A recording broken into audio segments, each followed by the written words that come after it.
MS Dhoni rolls back the years in some style. Any questions that were raised? Well, perhaps some of them have been answered, or at least MS Dhoni is given enough for his critics to feed on for a little while. It took the final over of the 100 of this second ODI between India and Australia, the Adelaide Oval, and it took a masterclass Virat Kohli innings again to ensure that there wasn't as much left to do for both MS Dhoni and Dinesh Karthik. In the end, a chase that's worth every minute of praise by Ajit Agarkar and Brad Hodge on ESPN Cricinfo Matchday, presented by Maruti Suzuki. Let's go backwards in that chase. There seemed to be a level of control since that time that Kohli decided he's going to take the bowlers on. Yeah, and even before that, I think Shikhar Dhawan started well today. Yeah. Rohit got a 40-odd, very unusual for him to sort of get out after getting a score. And then Virat Kohli just pushed on after Raidu got out. You know, that little period when India were under a bit of pressure at that time just accelerated very quickly. Again, just gets hundreds for fun in one day cricket. What, 39? It is.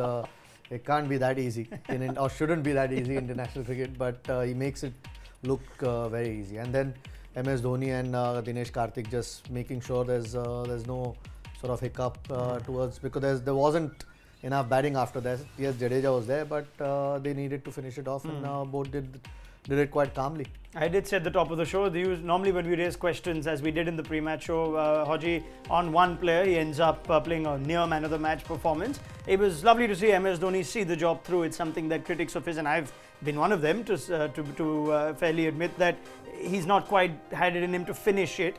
Was this a case of Virat Kohli accelerating at the right time, or do you give full credit for Dhoni and Karthik for ensuring the job was done? Well, I think it's just experience, isn't it? And knowing that, Virat Kohli set that, and that's so,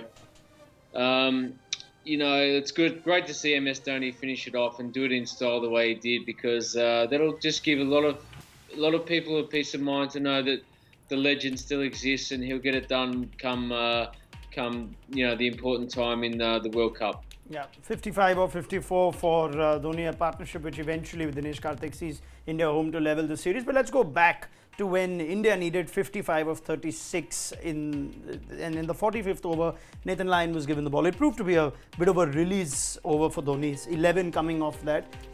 Calculated error, tactical error at that point from Aaron Finch? Yeah, I think so. I mean, I wonder, it'd be nice to get Brad's thought on it, but yeah, strange one, because if there was one bowler that both of them could have easily got under, maybe a little bit of a gamble for a wicket, but far too good a pitch right now to trouble them. And Stoinis, who was possibly your best bowler on the day, doesn't end up bowling his quota. So, yeah, was a gamble, but I don't think it was the right gamble. A wrist spinner, you could still understand. Sure. Finger spinner, it was always going to be hard to stop them from hitting a boundary or a six that over. And maybe took a little bit of pressure off. And it was just at that time that they had Virat Kohli's wicket, Hodgie. It was 57 of 38 when Jai Richardson had Kohli out second time in 2 games. That's when he gave Nathan Lyon the ball. That proved to be a key moment just heading into the last 6. It gave Dhoni one release shot, and since then the run rate never quite looked as challenging.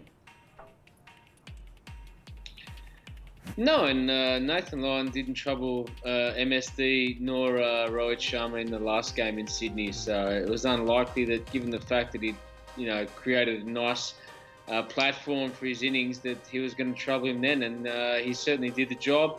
And that over 11 was paramount, because as Ajit pointed out, Stoinis was very good and was probably the pick of the bowlers on the day. So he still had overs up his sleeve. But for me, that selection of Nathan Lyon versus Samp is a really interesting one. Yeah, I mean, Cyril as well. I mean, probably not giving as much as Australia would want from a third seamer.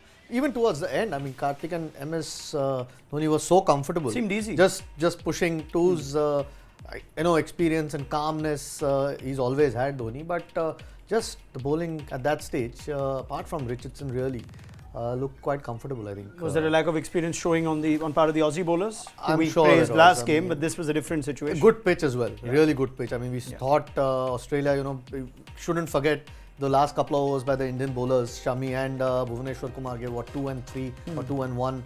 run and got those wickets towards the end. Not the last couple of overs. 48 and 49. Yeah, they did pull things back, getting yeah. Marsh and Maxwell So quickly. those 10, 12 runs, 15 runs, India would have possibly got it. Yeah. But that made a huge difference on a really good flat pitch. Would be satisfying as this result maybe because everyone sort of chipped in with the bat. Yeah. But it's fair to still ask, well, are there still questions that remain on Dhoni, or do you believe this is the kind of innings that essentially silences critics? I mean, it's the middle order. I mean, it's not just singling out Dhoni. I mean, he had a tough innings in that first game, but Raidu, Karthik and Dhoni. I mean, Karthik, well, can Karthik bat as well when there are, say 120 required if he comes in? Yeah. The top order is still fired, which you need for every team, and for India, these three keep doing it on a regular basis. But this would give Karthik and Dhoni himself a lot of confidence. It was 300 chases is still a formidable chase, and India were under pressure. So, India would want. It's not a bad thing that the middle order is getting tested. Sure. Because sometimes the top orders gotten the job done. Yeah. What it's done is set things up quite nicely for the third and final ODI of this series at the MCG on Friday. And just looking ahead to it, Hodgie, things seem to be looking good with the bat for Australia. I didn't think we'd say that with the way the Test series ended, but are you looking at some personnel changes? Peter Siddle and Nathan Lyon have been tried twice now. It's not quite been the impact that Aaron Finch would have hoped for. You've been calling for Adam Zampa into the side. About time now at the MCG? Well, I mean, our batting's been outstanding, actually. Sean Marsh delivered in spades today, so that was great for him. And, we've posted 280 and 298, so, you can't ask for too much more from our batting group. I'd love to see? I'd love to see the selectors bring back Hazelwood, Cummings and Stark for this final one. We haven't won a series in one-day cricket for a long, long time, so forget the rest. They've had good 10, 12-day rest now. If you want to win this series, bring back your big guns and see if they can get the job done, and then judge them on that. That's what I want to see. Yeah, it's good point to make. Wouldn't it be nice to see Australia's pace battery at full strength? India, on the other hand, are still trying to figure out who would put their hand up in the absence of Jasprit Bumrah. They've tried Khalil Ahmed in the first and Mohammad Siraj in the second, and it's not been the greatest start for either of them. Who would you play in the third? Yeah, I think I'll stick to this 11, or they should stick to this 11. You don't want to chop and change every game. I mean, it was a little bit harsh on Khalil, but I can understand. Siraj maybe didn't have his radar right at the start, maybe a little bit of nerves when you're making your debut. So hopefully he'll be better off for this experience in the next game. But I can't imagine India changing. I mean, if they can somehow get Chahal in, that'd be great, but looks unlikely. All right, many thanks Ajit Agarkar, and many thanks to Brad Hodge. Before we leave them though, quick look at how their Fab 4 predictions went today. They did go with Virat Kohli, or did they not go with Virat Kohli? You didn't. So Ajit Agarkar went for Rohit Sharma today. He went for Kohli last game, and I liked a little swap of that, if ideally. So 83 points for Ajit, Jai Richardson, and who would have thought Kuldeep Yadav would go wicketless? Alex Carey was an interesting pick by you. Yeah, looked good in that first game. Yeah. Didn't play a great shot today to Shami. How has Bradley Hodge done? And he's already been poking Ajit quite nicely when it comes to how these results tend to go his way. He picked Virat Kohli, so it's not even a contest. It is not even a contest. Hodgie, I'll let you gloat in victory. I'm wrapped. It's 1-1 in the series. What more you can ask for? It's 1-1 in the Ajit Agarkar series versus Brad Hodge. We can't wait for Melbourne. India wins. Hodgie wins the Fab 4. Australia win. You guys have figured this out. Is that how it works? Okay. I'll see if this carries forward for the third game. Many thanks to Brad Hodge and Ajit Agarkar, and you will get their analysis for that third ODI on ESPN Cricinfo Matchday, presented by Maruti Suzuki. And as we leave Adelaide for the last time of this India tour of Australia, here are more sights and sounds of this wonderful city with Shivani Dandekar as part of ESPN Cricinfo Undiscover Australia, presented by Tourism Australia. Today we're in Australia's wine country, the state of South Australia, and are visiting the incredible Darrenberg Cube. Hi. Shivani. Welcome. Yeah, cheers. Nice to meet you. Nice to meet It's you. Chester, obviously. Nice to meet you, Chester. Look at this place. Yeah, the Darrenberg Cube, which has been open for only 6 months, and It it's is my little spec- creation that I came up with about 14 years ago. Well, I can see by your outfit that it's very much your kind of design. Should we go inside and take a Sure, look? absolutely. All right. So this was designed Label names are such a puzzle to work out, and wine is such a puzzle to work out. I went, what's the most iconic puzzle? A Rubik's Cube. And of course, it's like a Rubik's Cube, like the toy, but instead of colours, they're puzzles on the outside.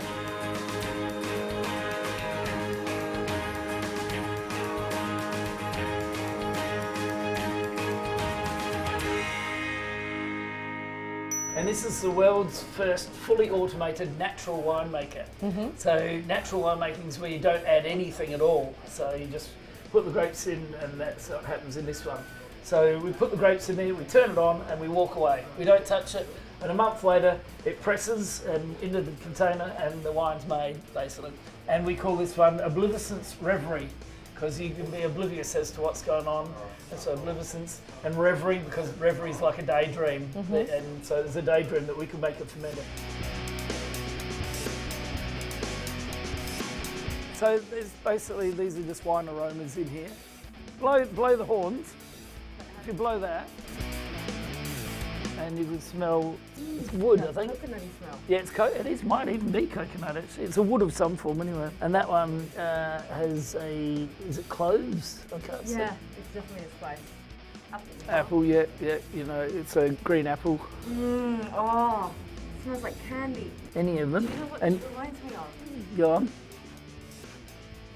Willy Wonka's chocolate factory. That's right. Just a little That's bit. what people say, it's Willy Wonka's wine factory. It's Willy Wonka's I've wine actually got a piece factory. of art that I did with me being Willy Wonka on the next floor up. This is incredible.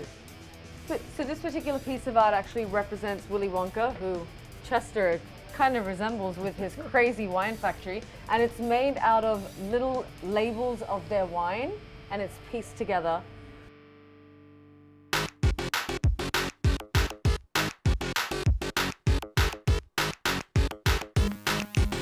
What does this do when you do this? This releases all the volatiles, so that all the it smells more fruity, and all the aromas of. Is that right? of this, Am I doing it right?